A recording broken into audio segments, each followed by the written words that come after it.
Nessa segunda aula eu vou falar um pouquinho sobre algumas marcas e alguns conceitos para a gente treinar essa ideia de que o conceito de uma marca é extremamente importante para a gente. Eu vou falar um pouquinho também como algumas marcas trabalharam esse conceito, seja na sua arquitetura, das lojas, dos pontos de venda, enfim, e como elas trabalharam a logo, a cor, etc. Eu vou começar a falar de uma marca brasileira que é uma marca, a gente chama marca de sandálias, né?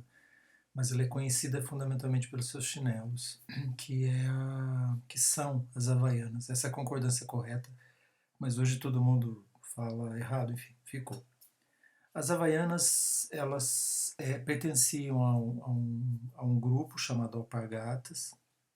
A fábrica da Alpargatas ficava em São José dos Campos, até mais ou menos os anos 90. E as Havaianas, até mais ou menos essa época, era um produto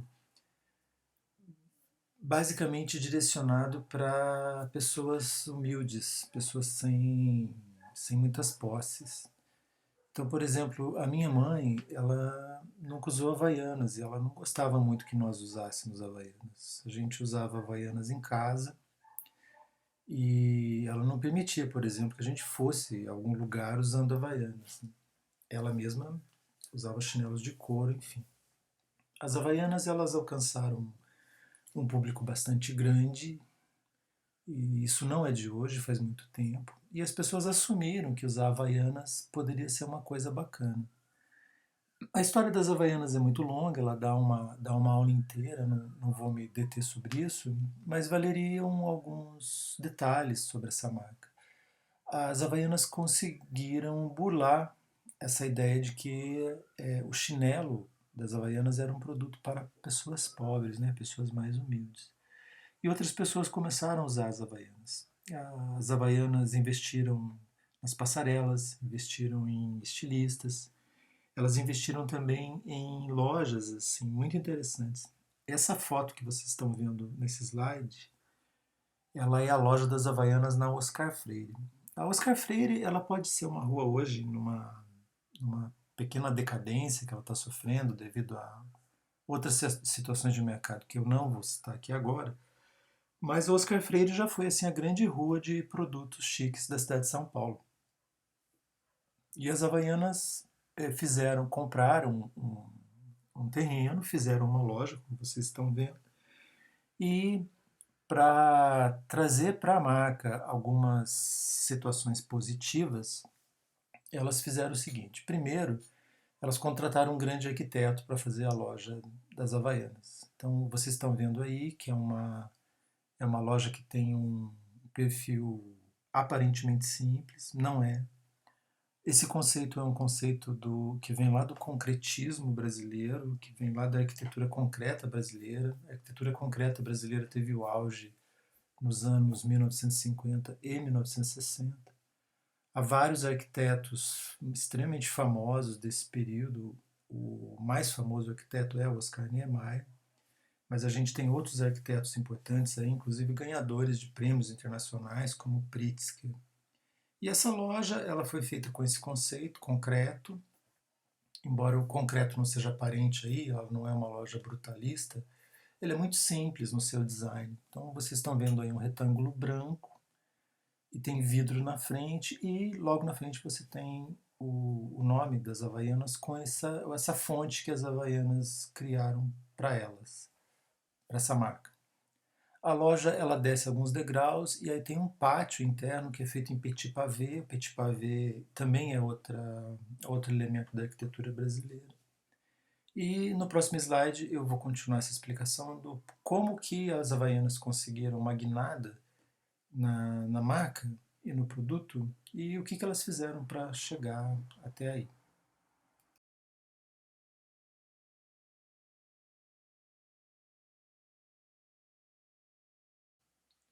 Esse é o interior da loja, como eu falei, vocês podem ver o teto. O teto ele é um xadrez de parte coberta, parte não coberta. Na verdade é vidro, né? Porque senão chove lá dentro. E a loja sim é extremamente iluminada. Então, depois que você passou por aquele retângulo vazado da entrada da Oscar Freire, você desce uma escada e você vai ter esse pátio aí grande embaixo, um pátio aberto, veja que o conceito é de um lounge aberto. E tem essas pedras aí, essas pedras bem brasileiras, eu falei no Petit Pavé, né? Você tem Petit Pavé também, tá? Mas nessa foto aí você tem essas pedras. Parece uma piscina, nessa ideia mesmo de trazer clareza, de trazer a sensação de algo, de bem-estar. E nessa foto também vocês veem uma barraca de feira. É claro que é uma barraca estilizada, é uma barraca assim, um pouquinho mais sofisticada do que as barracas de feira que nós estamos acostumados a ver, mas esse era o conceito que a marca quis trazer para si, que era trazer brasilidade. Então, como as Havaianas são um produto brasileiro, e como as Havaianas desde sempre foram um produto voltado para pessoas humildes, mas que queria galgar outros degraus e chegar ao consumo assim das elites, ela fez uma loja então extremamente sofisticada, mas que passa uma sensação de limpidez, simplicidade, algo agradável, algo gostoso, algo iluminado e fundamentalmente divertido. Então, as feiras livres brasileiras, que existem no Brasil inteiro, você vai encontrar desde o Rio Grande do Sul até a região amazônica, você vai encontrar feiras. É um local onde se vende de tudo. Então, hoje talvez menos, vocês vão encontrar mais verduras, frutas nas feiras livres brasileiras, mas antigamente você ia até a feira e você comprava roupas, panelas, e você comprava outros produtos. E eram produtos muito bons. A feira era uma possibilidade de você ter acesso a produtos, principalmente nas periferias, nos bairros mais pobres ou nos lugares distantes. E essa feira ela é itinerante, né? Então, uma vez por semana, 2 vezes por semana, você ia à feira e poderia ter acesso a uma série de produtos que não só fruta e verdura, mas carnes, roupas, artefatos então para casa, etc. E a Havaianas sacou esse conceito e trouxe para a loja tudo isso junto. Ela misturou tudo isso junto. Mas veja bem, uma marca, para ela mudar radicalmente o seu conceito e para ela atingir um público maior, ela tem que ter um investimento bastante grande em design, em arquitetura, na promoção desse produto. Vocês vão ver isso melhor com os outros professores que são da área, mas eu não poderia deixar de falar para vocês, já que a minha área é comunicação, e essa disciplina escrita criativa, eu não poderia deixar de trazer para vocês o seguinte: uma marca é esse conjunto de coisas. Esse conjunto de coisas é extremamente bem pensado. Então, o que eu escrevo, o que eu faço, o que eu quero levar até o meu cliente é extremamente elaborado. Pode dar certo, pode dar errado, como outras marcas já viveram, as próprias Havaianas mesmo.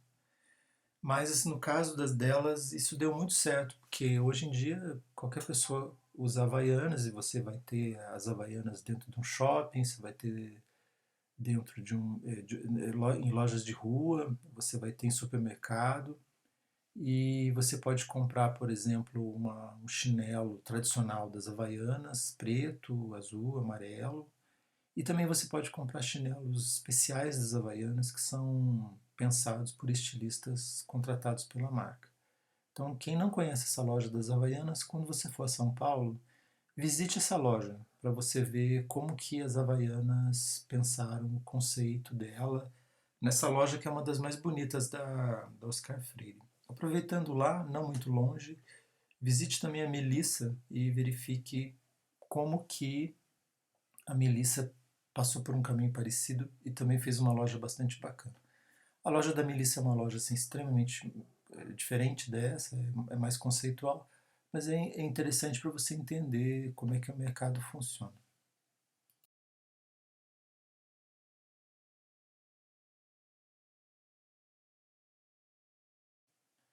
Algumas marcas têm elementos que são extremamente importantes para ela e ela não abre mão. A gente diz assim, quando um professor falar para você, isso faz parte do DNA da marca. Algumas marcas, ou todas elas, né, algumas marcas têm alguns elementos que são fundamentais para o seu produto. Então, por exemplo, aí você está vendo uma foto de um desfile do Jean-Paul Gaultier, que é um estilista francês que fez muito sucesso nos anos 1980 e 1990. Depois a marca que pertencia a ele entrou numa certa decadência por questões variadas de mercado, outras marcas surgiram. Ele trabalhou para outras marcas, né? Ele foi estilista de uma marca que talvez seja uma das mais caras do planeta, que é Hermès. Deu um novo, deu um novo jeito nessa marca, saiu de lá, desistiu de fazer uma moda que é prêt-à-porter. Essa moda prêt-à-porter é o que a gente chama de pronto para usar.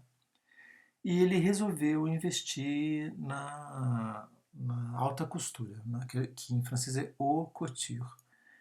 O Jean Paul Gaultier é um dos maiores estilistas ainda vivos. Ele é muito conhecido por ter um estilo muito próprio. O Jean Paul Gaultier ele conseguiu levar para as passarelas uma mescla muito interessante de uma pesquisa cultural e também levando elementos da tradição da costura. Então ele conseguia misturar elementos do bordado, da costura tradicional. Ele conseguia misturar isso com elementos assim extremamente diferentes, exóticos, distantes. Então, no mesmo desfile dele, você vai encontrar, por exemplo, a mistura de um elemento que ele trouxe do Peru e um elemento que ele trouxe da Mongólia, um elemento que ele pegou dos índios americanos e ele misturou com um elemento da África do Sul. O Gaultier foi um dos gênios assim dessa fase da moda dos anos 80 e 90. Tem quem não conhece a obra dele, acho importante ir atrás. Um dos elementos icônicos que a gente fala, tá? Elemento icônico é aquele que representa a marca, é um ícone para a marca. Um dos elementos icônicos que o Gaultier trouxe para a sua própria marca é o que essa foto aí mostra. Então, ele pegou a Marinha Francesa e trouxe para essa marca elementos da Marinha Francesa. Esse chapeuzinho, por exemplo, e essas listras aí são de uniforme da Marinha Francesa. Então, o vidro de perfume do Jean Paul Gaultier tem o marinheiro, tanto masculino quanto feminino. Em quase todos os seus desfiles ele coloca essas listras. E ele ficou conhecido pelas listras. Veja só, não foi ele que inventou as listras, né? As listras existem desde um passado muito remoto. Essas listras elas acabaram chegando, por um motivo ou outro, ao uniforme da Marinha Francesa. Ele fez uma adaptação dessas listras para as roupas dele e acabou criando um novo discurso sobre elas. Então, quando você vê uma roupa listrada desse jeito, principalmente com essa parte de cima lisa e as listras embaixo, ou você vê um chapéu desse, você fala, nossa, isso é Gaultier. Na verdade, é e não é Gaultier, né? Ele é da Marinha Francesa, mas ficou para a marca que ele criou e para quem ele colocou o próprio nome. De uma forma muito inteligente, no caso.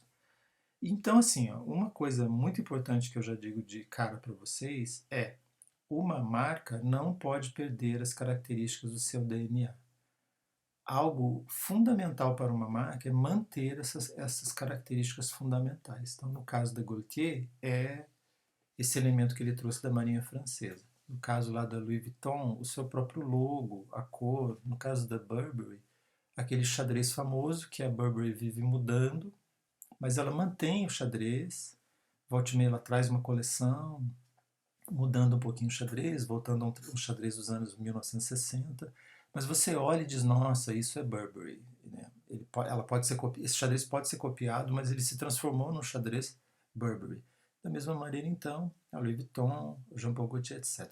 Quando você trabalha com um cliente, é importante que ele entenda que a marca que lhe pertence, que ele criou, que ele quer vender, ela não pode perder essas características de jeito nenhum, com o risco de ela perder sua própria razão de ser. Então, quando a gente trabalha um texto, quando a gente trabalha um texto escrito, por exemplo, para falar de uma marca, para falar de um produto, a gente tem que ter isso em mente. A gente precisa manter o DNA da marca, seja ele qual for. E passar para a parte escrita aquilo que é uma imagem, aquilo que é um símbolo, aquilo que é alegórico, aquilo que é figurativo na marca, seja cor, etc. Qualquer coisa que a marca tenha, tá bem?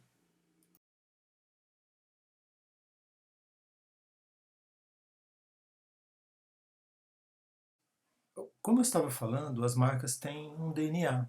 Então você tem uma marca francesa, que é a Yves Saint Laurent, que também pertenceu a um estilista que deu o próprio nome dele para a marca. Isso ainda é muito comum e também muito importante, porque a marca carrega para si as características dessa pessoa e às vezes carrega as características da pessoa mesmo, como ela é, o que ela veste, o que ela fala.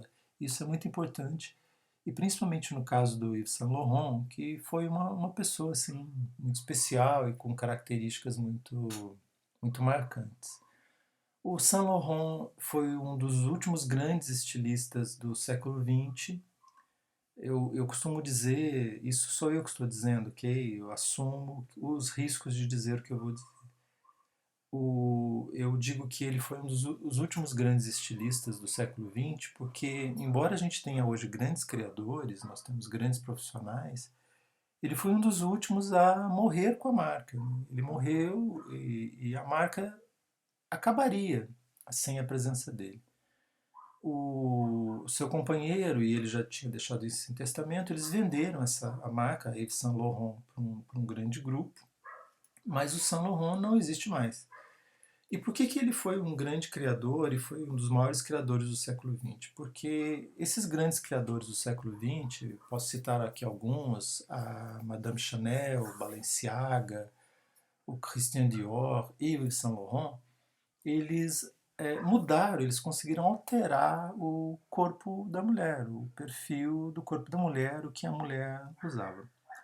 Essa não é uma aula de moda, não vou falar, não vou me ater com esse assunto, a esse assunto, mas eu queria que vocês prestassem atenção nessa foto em particular. Aí você tem uma produção de moda feita por uma revista.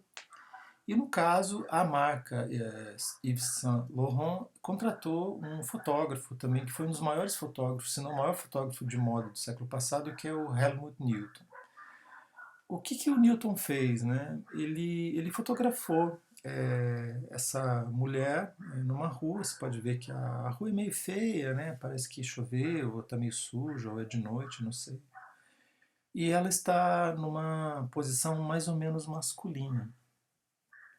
Ela está com um cigarro na mão, o cabelo está lambido, assim como se fosse uma característica de vestuário masculino. E por que o Helmut Newton, em conversa com o Saint Laurent, fez isso? O Saint Laurent, ele tinha levado para a passarela, tá? Isso faz mais de meio século.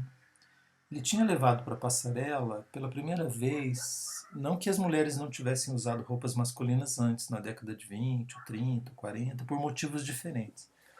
Mas assim, nos anos 60, o Saint Laurent ele se tocou que o mercado de trabalhadores e trabalhadoras estava mudando radicalmente e que as mulheres estavam indo cada vez mais trabalhar e cada vez mais ocuparem cargos ditos masculinos. Então o Saint Laurent teve a seguinte sacada: puxa, se as mulheres estão ocupando cargos masculinos, talvez elas precisem de roupas que se adaptem a esse novo universo. E ele criou então um terno para a mulher. Não que já não houvesse um tailleur, que a Chanel já tinha feito antes, ou, como eu falei agora há pouco, as mulheres tinham usado roupas masculinas em outras fases, principalmente na época da guerra. Mas aqui o Saint Laurent ele criou, realmente foi uma criação. Pela primeira vez a mulher poderia usar um terno, poderia usar um costume, como vocês estão vendo, feito para o corpo dela, feito de acordo com as curvas do corpo da mulher, feito de acordo com o tamanho dos ombros, o tamanho do quadril, e uma roupa que ficasse também elegante. Eu não vou nem defender, nem falar mal do Yves Saint Laurent, e isso dá margem a outras discussões aí sobre gênero, que eu não vou discutir agora com vocês. Mas nós temos aí um terno, um costume que mantém a sensualidade que durante décadas foi muito importante no universo da moda para a mulher. Veja que ela não está usando uma gravata, ela está usando uma camisa com um laço para manter essa ideia de feminilidade, né? E nós temos aí também uma situação muito interessante que é uma mistura de marcas de gênero. A gente tem tanto o masculino quanto o feminino numa roupa só. Isso também dá uma discussão enorme que eu não vou citar aqui agora.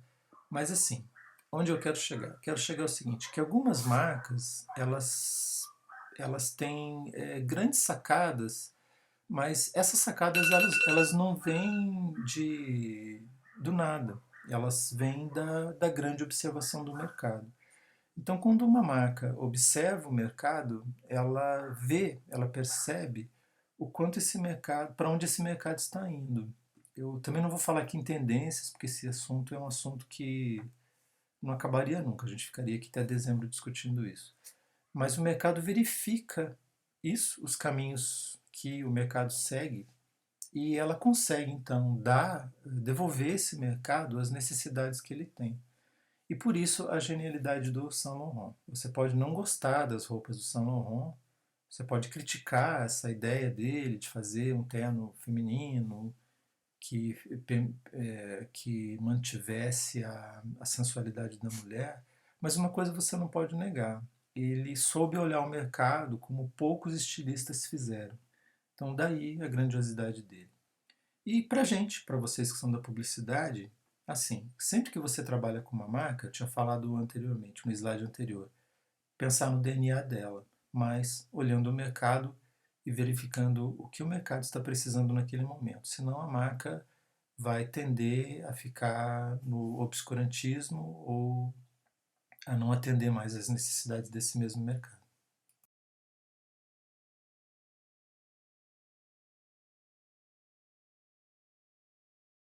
Olha, para quem gosta de moda, essa foto aí é muito, muito importante. O, As grandes revistas de moda do século passado tiveram também grandes idealizadores, grandes personalidades que mudaram a forma de a moda ser mostrada e também mudaram a forma de algumas práticas sociais serem mostradas nas revistas de moda. As revistas de moda geram uma série de questionamentos, uma série de questões que eu também não vou discutir aqui agora, porque a aula não é sobre gênero, a aula não é sobre práticas sociais.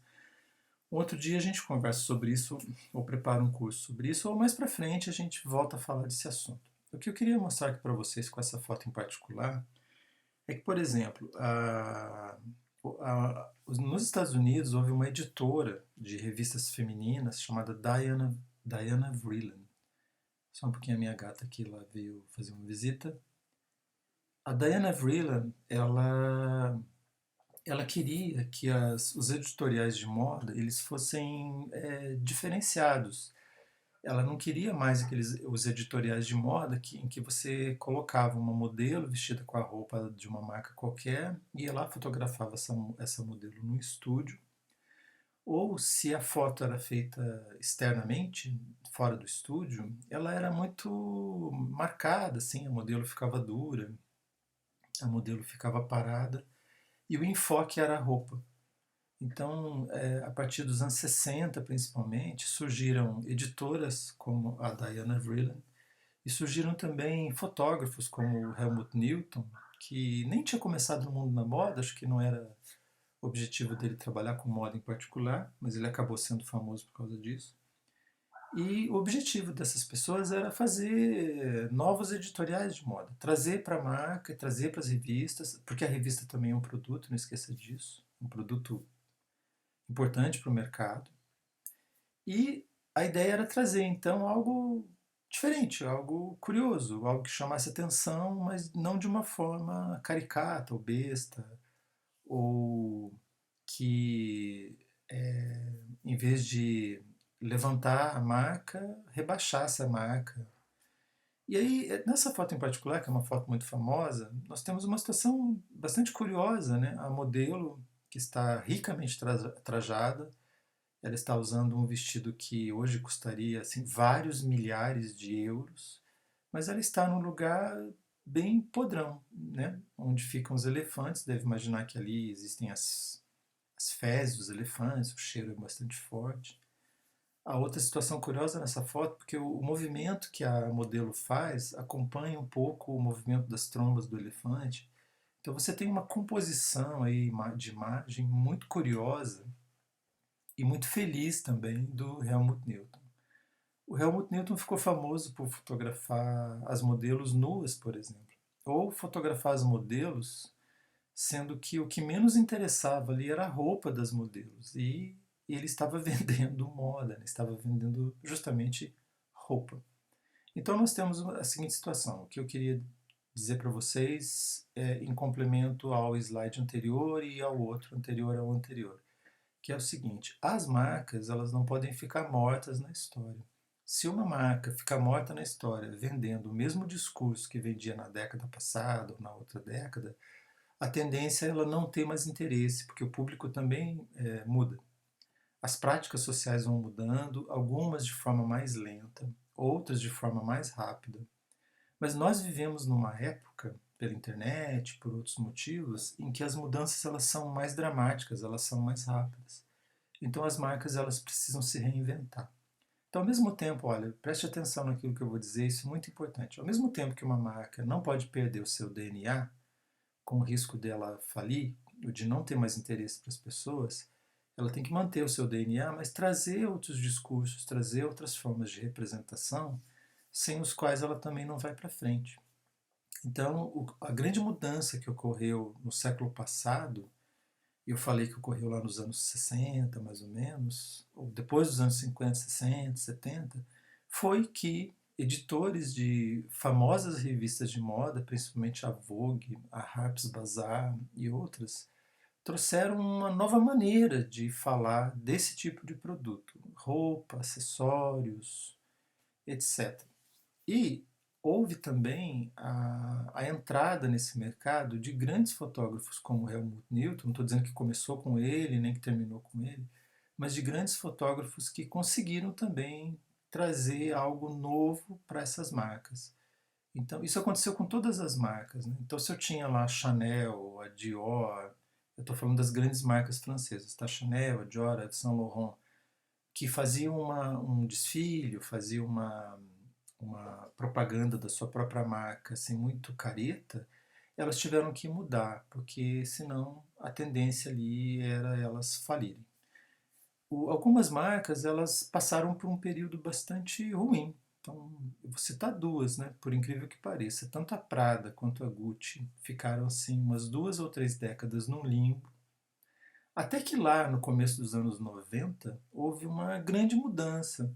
E com a contratação de novos estilistas, de novos fotógrafos, de novos produtores de moda, que pensaram o seguinte: se a Prada não muda, se a Gucci não muda, elas vão falir. Né? Elas não podem continuar vendendo aquela mesma coisa, aquele mesmo discurso que elas vendiam lá nos anos 60. E houve uma grande guinada.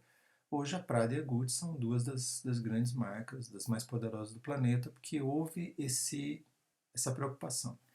Eu estou falando aqui de grandes marcas, mas isso ocorre para qualquer tipo de negócio.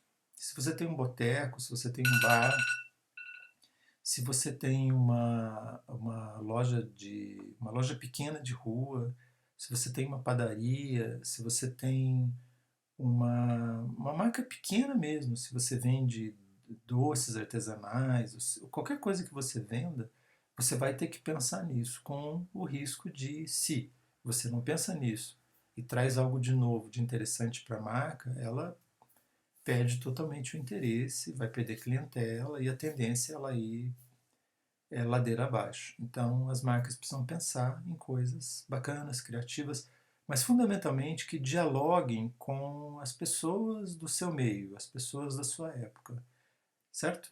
Eu vou voltar a falar disso mais para frente.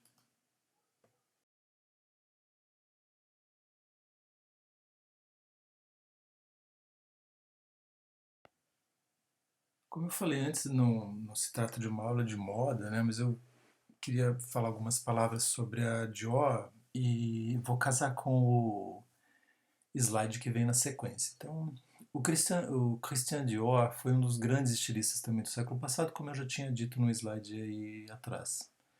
E por que que ele foi grande e ele foi considerado gênio? Ele também foi um criador que soube entender o mercado. Logo após a Segunda Guerra, o Christian Dior percebeu que o mercado tinha mudado, né? Que depois da guerra havia um novo cenário. E um novo cenário em que cabiam novos costumes, ou um cenário que necessitava de novos costumes, necessitava assim de um respiro, porque a Segunda Guerra ela deixou marcas que chegam até nós, né?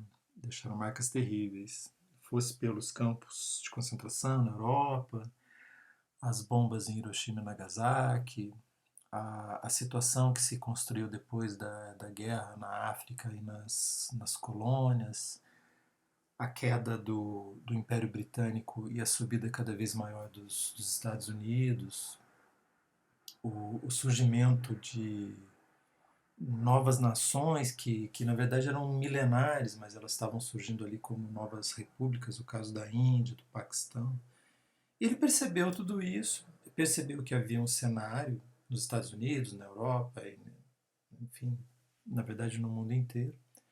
E ele traz para as passarelas um novo perfil para a mulher. Então, se até a década de 40 as mulheres estavam usando roupas escuras, com poucas estampas, as únicas estampas que havia eram estampas assim pequenininhas, ele tenta resgatar um certo glamour que já havia ocorrido em outras décadas. Né? Vou citar aqui, por exemplo, a década de 30. Se você verificar lá as atrizes americanas, você vai encontrar esse glamour lá. E ele traz um novo perfil para essa mulher. Essa mulher que está no mercado, ou que está em casa, mas que precisa e usa um outro perfil. Então, esse novo perfil recebe um nome, inclusive, bastante importante na obra do Dior, da Dior como marca, do Dior como estilista. E se você olhar esse vestido, é um vestido de gala, né, obviamente, mas ele é copiado e ele é refeito, vai chegar às ruas no mundo inteiro. Então veja que ele tem uma cintura bastante fina, ele tem o busto bastante pronunciado e ele tem uma longa saia.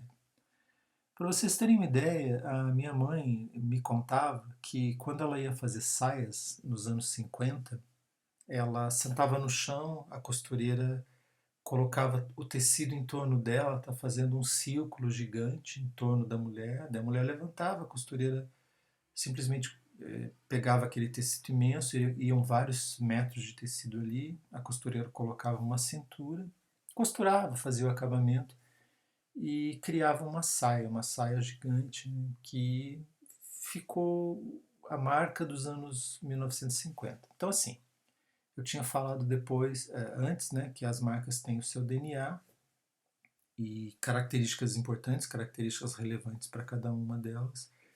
E os vestidos Dior ficaram conhecidos por essa década, a década de 1950, e por essa característica que eles trouxeram de, de trazer um novo corpo para a mulher. Acinturado, o busto grande. Para vocês terem uma ideia, o sutiã era bicudo, ele tinha um enchimento. Tá? Minha mãe chegou a usar isso ainda até lá, meados dos anos 70, quando ela largou. Né? E é mais ou menos por aí. Mas o mais importante mesmo é o que eu vou falar no slide seguinte.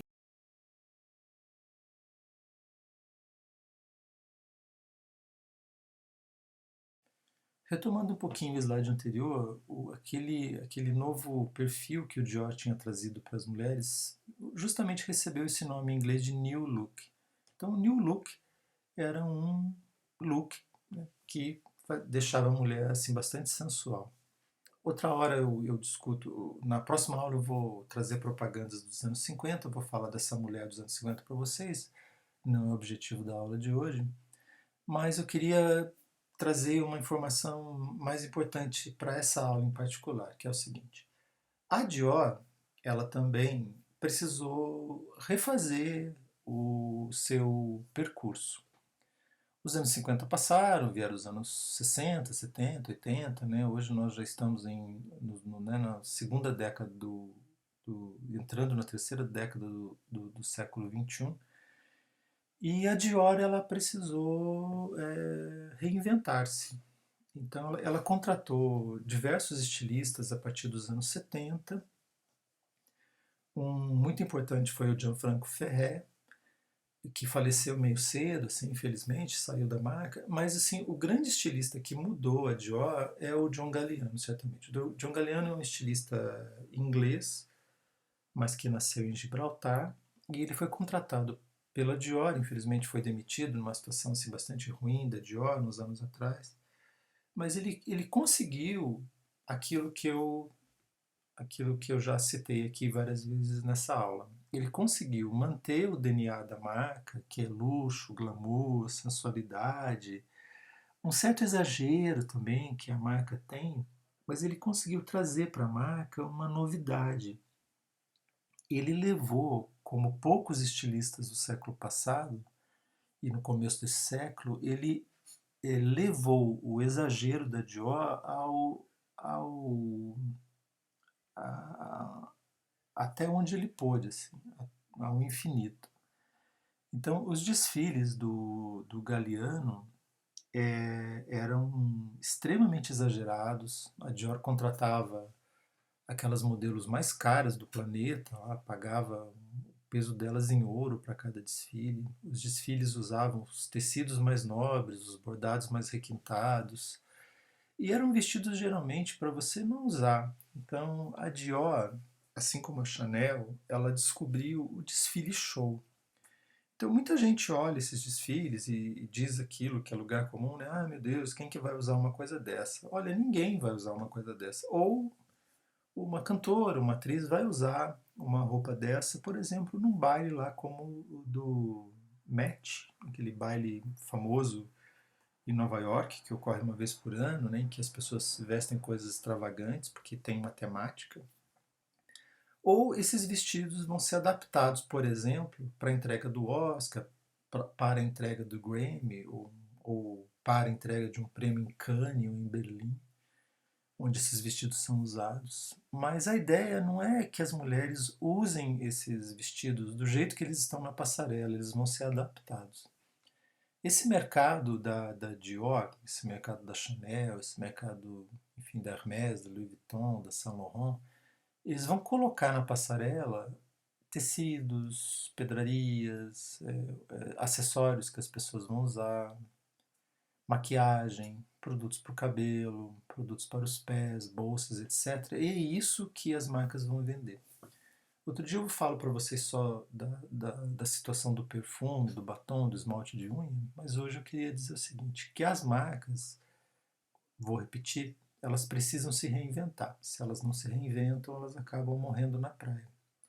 E essa reinvenção, ela vai depender de uma planilha de custo, ela vai depender daquilo que a marca pode fazer, daquilo que ela quer gastar, daquilo que ela pode gastar. Aí no caso, você tem um desfile famoso do John Galliano para a Dior, em que ele voltou lá aos anos 20 e ele trouxe para a passarela uma. Vejam que a mulher está usando mangas morcego, que era uma coisa comum nos anos 20, bordado também. E ele traz para a passarela elementos desse glamour dos anos 20, mas aí nós já estamos nos anos 2000, tá bem?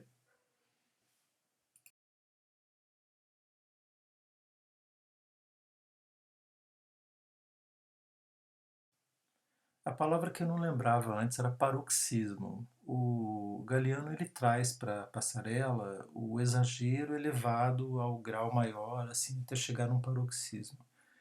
Esse foi um dos últimos desfiles que o Galeano fez para Dior, e ele voltou ao Egito Antigo e trouxe elementos de lá. Vocês veem aí que a modelo está usando uma roupa dourada, né, fazendo menção ao ouro que você encontra num sarcófago muito famoso, por exemplo, que é do faraó Tutankhamon.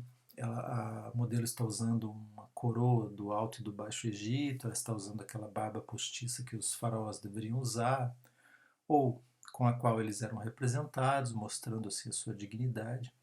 E você pode olhar essa roupa e dizer, meu Deus, mas que louco, né? Quem que vai usar isso? Como eu disse no slide anterior, talvez ninguém usasse isso. Ou talvez a Rihanna usasse essa roupa numa festa do Met Gala.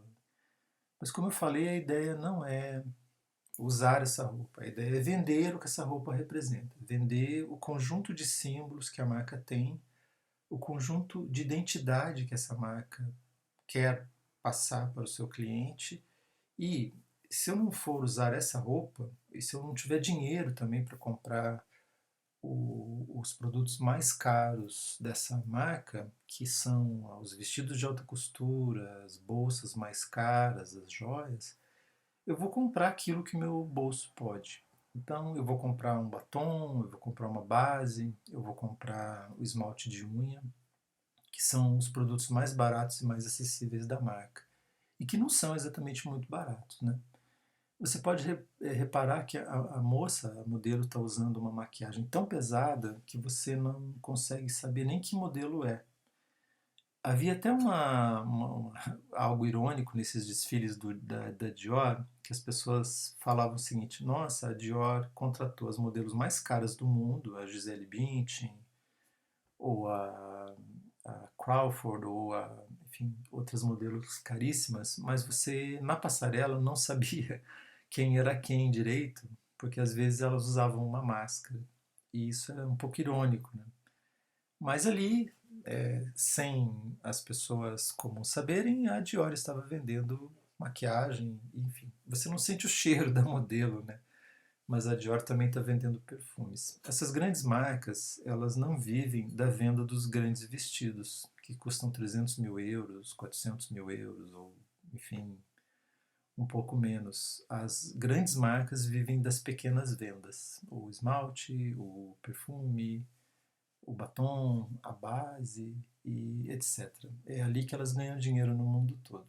E a gente precisa prestar atenção nesses detalhes. Então, como eu já falei numa outra aula, quando uma marca ela lança um esmalte na passarela e você não consegue enxergar ali, mas tem a certeza absoluta que essa modelo está usando a cor do esmalte pretendido nessa coleção, seja rosa, seja vermelho, seja azul, esse esmalte vai ser vendido no mundo inteiro e ele vai reverter em alguns bilhões de dólares para as empresas, tanto os fabricantes do esmalte quanto para a marca que vendeu lá com o logo Christian Dior.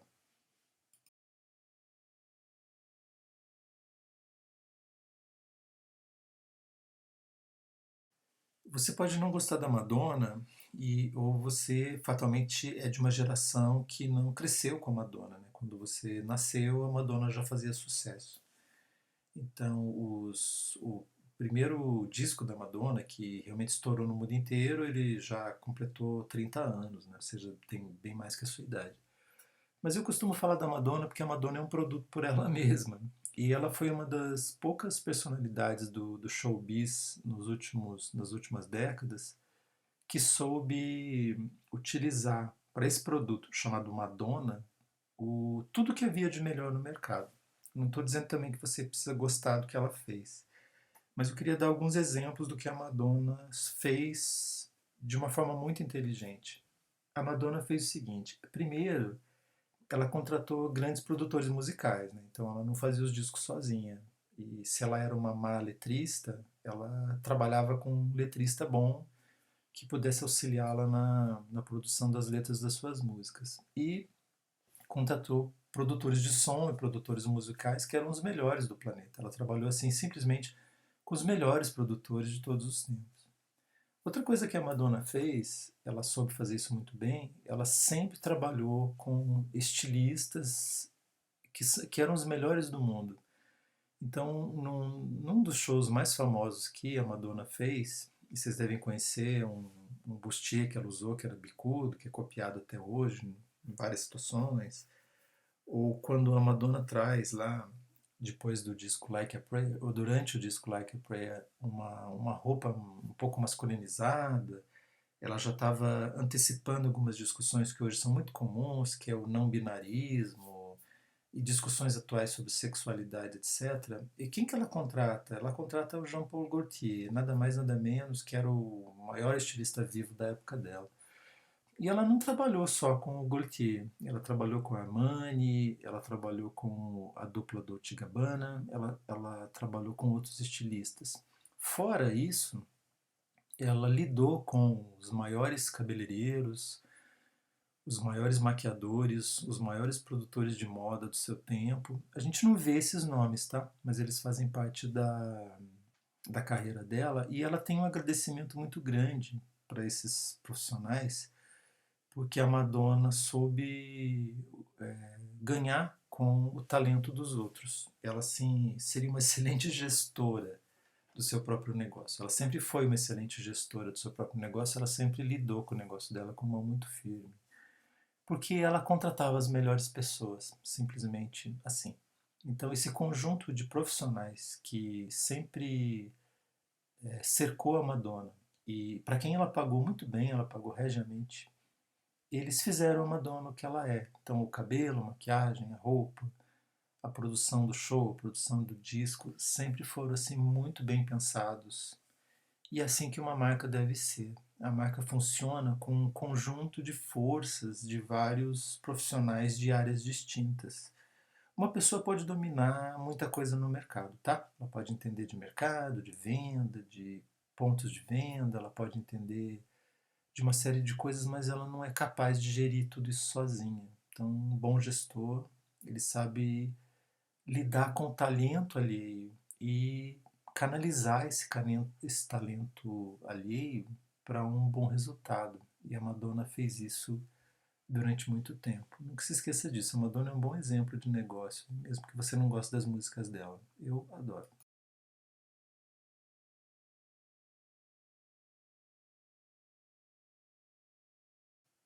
Uma coisa que eu vou falar para vocês durante o curso inteiro é a noção de referências. Eu vou voltar a falar da Madonna. Eu queria dar um exemplo da Madonna, que foi esse show que ela fez para o Super Bowl. E eu vou citar duas referências que a Madonna trouxe para esse show. Primeiro, a Madonna entra no espaço em que ela vai se apresentar, é puxada por homens, ela está assim numa grande cadeira e ela faz referência a um filme que foi um dos filmes mais caros feitos na época, que é o filme Cleópatra, com a Elizabeth Taylor. É uma cena muito famosa desse filme em que a Cleópatra, então Elizabeth Taylor, quando ela chega a Roma com o filho do imperador César, ela chega a Roma de uma forma assim apoteótica.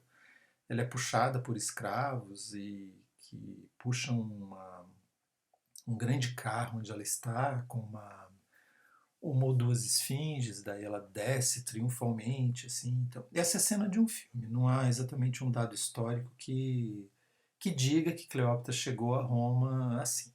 Há um elemento ou outro aqui, mas no filme ali há um certo exagero nessa chegada de Cleópatra a Roma. Mas a Madonna utilizou muito bem essa referência. Então a referência ali não é exatamente histórica, né, da Cleópatra, pessoa que viveu lá um pouquinho antes de Cristo. Ela usa uma cena famosa de um filme famoso também, de uma atriz extremamente famosa. Mas a Madonna, ela não entra no show do Super Bowl vestida de Cleópatra. Ela faz uma mistureba ali de algumas outras referências. Ela, na cabeça ela usa um toucado que lembra a mitologia nórdica.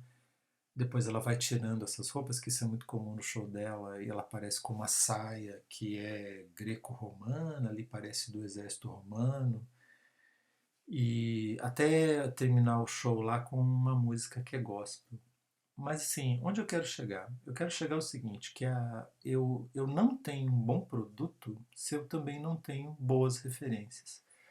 Essas referências, elas podem ser diretas, elas podem ser indiretas, elas podem ser referências das artes plásticas, da história da arte, elas podem ser referências musicais, elas podem ser referências da dança, do teatro, da literatura, elas podem ser referências do cinema, da televisão, mas fica muito difícil eu criar, trabalhar com produto, eu manter o DNA desse produto e ao mesmo tempo trazer novas coisas para ele, uma nova situação, colocar esse produto no mercado, se eu não tenho referências. E daí a importância de a gente ler, estudar, viajar, se a gente não tiver grana, assistir filmes, ler literatura, ir ao teatro.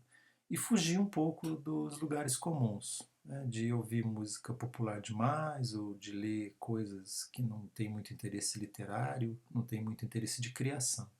Se eu quero ser um bom criador no ramo da publicidade, eu preciso de referências. Você não precisa gostar das referências da Madonna, mas aprenda com ela. Procure as suas próprias referências. Mas procure referências boas. Tenha certeza, tá? Os autores que você lê, de que você gosta, quem criou os jogos que você joga, que você gosta de jogar, quem fez os filmes que você gosta de ver, que são filmes legais e bons e bem feitos, é um sujeito que teve referências. E essas referências são muito importantes. Sem elas, eu não consigo ser criativo.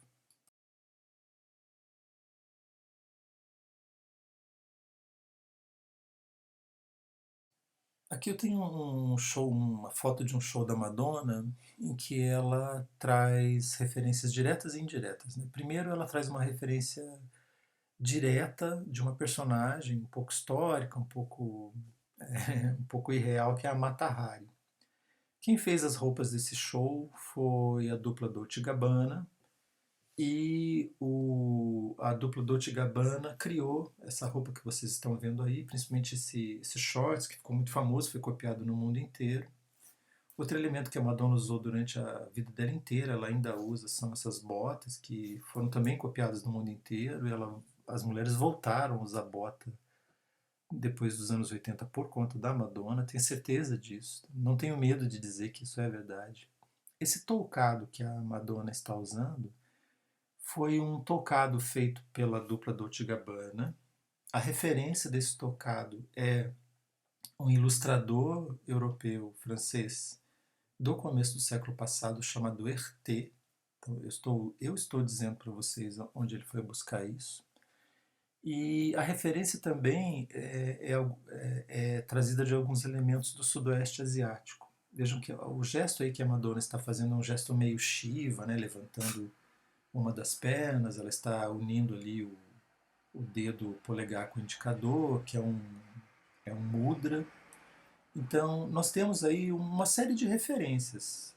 Nós temos a dupla Dolce Gabbana, a Mata Hari, o Herté, um mudra, uma posição de Shiva, tudo isso no show dela. Então, qual que é o interesse da Madonna nisso? É ser referencial e também fazer uma coisa que seja bonita de ver, que seja interessante.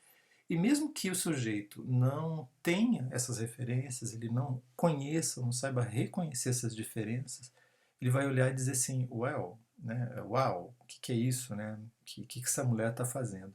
E se ele for procurar essas referências, ele vai descobrir isso. Já estou cantando a bola para vocês e entrego aí de graça as referências que a Madonna usou nesse show.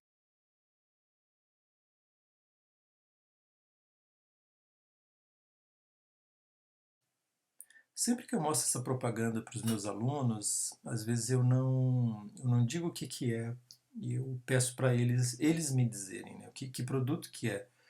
Alguns falam quando não sabe que é um banco, as pessoas falam esporte, né, roupa de esporte, tênis, desodorante, alguma coisa, né, produto para a comunidade negra. Não, é um banco. E olha que interessante, né? Geralmente as propagandas de banco elas são muito parecidas, inclusive a cor. Há um predomínio de laranja, né? Um predomínio de azul, né? O vermelho, né? Então você liga o vermelho ao Santander, o laranja ao Itaú e às vezes a um outro banco, o Bradesco, né? Porque a cor vermelha é usada tanto no Santander quanto no Bradesco, por exemplo. Outro dia eu vi uma propaganda, por exemplo, e eu achei que era do Bradesco, era do Santander ou vice-versa. E o banco original aí ele traz um outro tom, ele traz verde, aí traz cinza, traz uma outra tonalidade, uma outra paleta de cores. E outra situação que eu vou mencionar é assim, não é de hoje que os bancos, para mostrar credibilidade, valores, para mostrar situações assim positivas, eles ligam seu produto ao esporte, né? Isso não é uma novidade. Isso dá um caldo interessante. Então, alguns produtos, como o banco, Ele vai se tocar que as pessoas sabem que o banco ele vai pegar o seu dinheiro, ele vai ser horrível com você quando você não tiver mais grana, ele vai te esfolar vivo. Mas ele vai dizer que ele é bacaninha, que ele é legal e que ele tem valores muito sólidos, né? É, como mostra solidez um campeão de 100 metros rasos, um campeão de basquete, um campeão não exatamente de futebol, tá? É, eu não aconselho muito os jogadores de futebol para banco, outro dia eu explico por quê. Mas assim, se você colocar ali um campeão do lançamento de dardo ou da natação, ele vai trazer para o banco uma credibilidade muito bacana. E nessa foto aí você vê, né, a foto foi tirada um pouquinho de baixo para cima, você vê a força física desse atleta, a força muscular dele, etc. Tudo isso traz uma ideia de solidez para o banco. Então, como eu disse na primeira aula, ser criativo não é ser doido, trazer coisas absurdas para uma marca, é você trazer elementos que façam essa marca subir, elementos positivos para a marca e elementos que sejam referenciais. Nunca se esqueça disso, tá? Referência é tudo.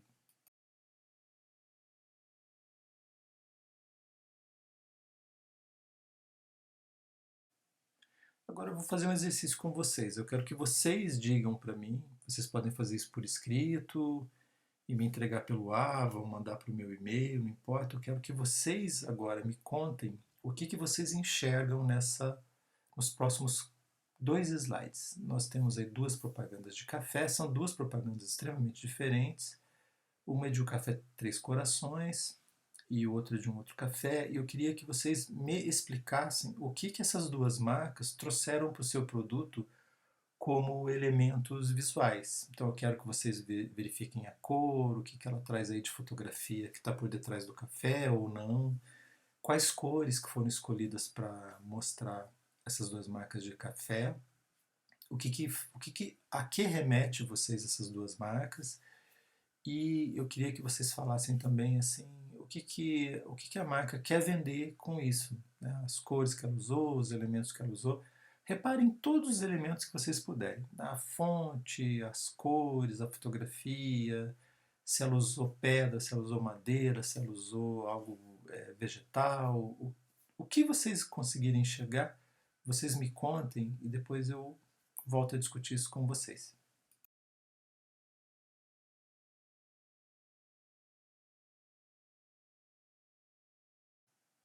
Mesma coisa aqui para o Café Orfeu. O Café Orfeu contratou nada mais nada menos do que uma das maiores atrizes brasileiras, que é a Fernanda Montenegro, para fazer a sonora dessa propaganda. Compare o Café Orfeu com o café anterior, que é Três Corações. A Três Corações ela abriu aqui em Curitiba uma revendedora, chama-se Café do Moço. Eu treinei a equipe lá do Café do Moço para atender as pessoas e convido vocês a conhecer lá o espaço, fica no Juvevê. E esse espaço Café do Moço vai revender os produtos das Três Corações aqui no Paraná ou na região sul, se não me engano. Mas o exercício de hoje é: compare a propaganda de Três Corações com o Café Orfeu e verifique esses elementos, depois me conte.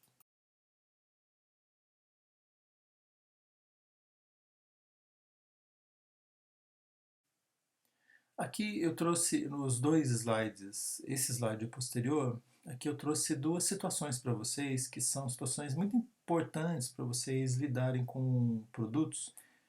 E esses dois slides têm a ver com os produtos que eu mostrei nos slides anteriores. Então aqui nós temos o minimalismo, que foi a linha seguida para o café Orfeu. O que é o minimalismo? Minimalismo não é exatamente uma escola de arte, mas é um uso, uma prática artística que prevê o uso do mínimo. Então você tem duas telas com a borda negra, né, uma madeira negra.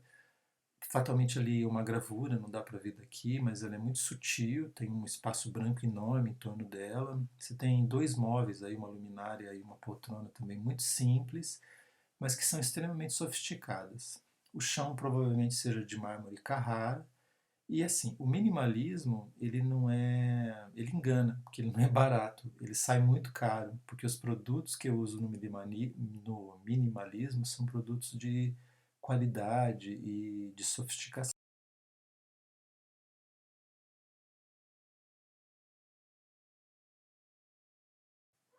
E aqui eu tenho o maximalismo, que é uma outra corrente possível de fazer as coisas também. O maximalismo, ao contrário do minimalismo, como o próprio nome já diz, ele traz excesso de coisa. Mas olha só, o maximalismo não é você colocar as coisas no lugar, simplesmente você fazer um acúmulo de objetos. Eu tenho que fazer um estudo bastante grande da paleta de cores, da escolha dos objetos que eu vou colocar num ambiente ou numa propaganda. Então, se você reparar aí, você tem ali dois cães de fó em cerâmica chinesa, laranja, né? Mas aquele tom de laranja ou amarelo vai casar ali com outros tons quentes ali do tapete do chão, dessa cadeira aqui em primeiro plano à esquerda, que usa um tecido lá do centro da Ásia, que é o tecido Ikate. E se você reparar, as poltronas com contorno claro nas laterais, elas casam com a cor casa com o tecido dos abajures, tá? E o tecido da cortina, né, casado com o tapete, que também é feito em tons quentes. A parede ali foi pintada de preto ou marrom escuro, não sei, para causar assim um impacto. Então, o maximalismo, ele é uma escolha difícil, uma escolha complexa para o feitio de um produto. No Brasil, a gente tem um grande criador do maximalismo na decoração, que é o Sig Bergamin. Eu aconselho o trabalho dele, o segui-lo, porque ele é uma fonte de inspiração muito grande. Outra hora a gente volta a falar sobre maximalismo e minimalismo. Mas tente verificar na campanha do Café Três Corações maximalismo ou minimalismo. E tente verificar na campanha do Café Orfeu maximalismo ou minimalismo. E depois você me conta, tá bom? Por hoje é só, finalizo a aula daqui. Deixo um grande abraço para todos.